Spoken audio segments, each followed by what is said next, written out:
French President Emmanuel Macron is not just battling extremism and protests, he is also fighting the press, the American press to be precise. Before I tell you more, I want to ask you a question. What is the role of the media? And what do you think is the role of the media during a crisis? To report facts. France has been hit by a series of terror attacks. What do you think the American press is up to? Emmanuel Macron says it is legitimizing terrorism, fanning racism, and is reluctant in expressing solidarity with France. Last week, the French president dialed a New York Times writer. His name is Ben Smith. Macron raised a complaint with Smith about his paper's coverage of the France terror attacks. Smith wrote about the conversation in a piece titled "The President versus the American Media." He writes, and I'm quoting, "So President Emmanuel Macron of France called me on Thursday afternoon from his office to drive home a complaint." Here's what Smith says. Macron told him, I'm quoting again, "So when I see in that context several newspapers which I believe are from countries that share our values, journalists who write in a country that is the heir to the Enlightenment and the French Revolution, when I see them legitimizing this violence and saying that the heart of the problem is that France is racist and Islamophobic, then I say the founding principles have been lost," quote unquote. What was Emmanuel Macron referring to? The New York Times questioned the French crackdown on extremism. It asked whether France is fueling Muslim terrorism by trying to prevent it. The New York Times also drew a contrast between Macron's response to the terror attacks versus why Austria responded to terror. Macron's complaint is not just against one paper or one writer.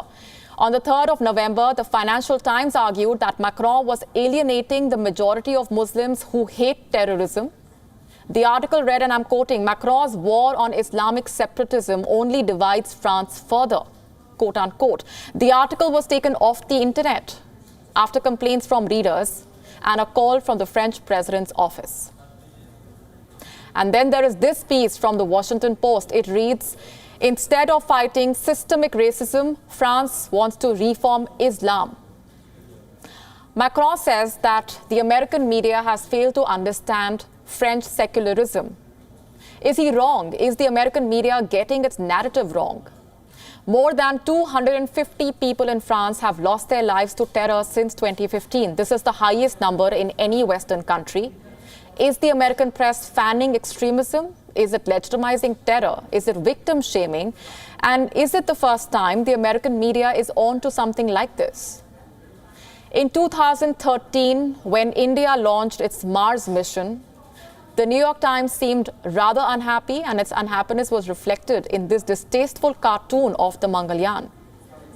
Cut to the 2019 Pulwama attack. New York Times painted India as an aggressor, and Pakistan was shown in the light of a victim. The words used for India were accuses, threatens, strikes, in revenge, quote unquote. As for Pakistan, it used expressions like offers to investigate, serves tea to a pilot. Not for once did the New York Times call out Pakistani terrorists. The newspaper stuck to quote unquote militants.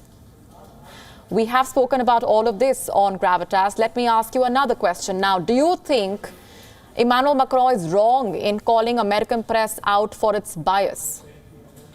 An article on the tablet Mag claims that the New York Times, the Washington Post, the Financial Times, Bloomberg, and the CNN are quote-unquote no more attached to truth than Donald Trump was. Ben Smith has written a piece in the defense of his paper. Let me read out some lines for you now. "Some of the coverage Mr. Macron complains about reflects a genuine difference of values. Picking fights with American media is also an old sport in France, and it can be hard to know when the talk of cultural differences is real and when it is intended to wave away uncomfortable realities." What about India? India has supported France in its fight against terror.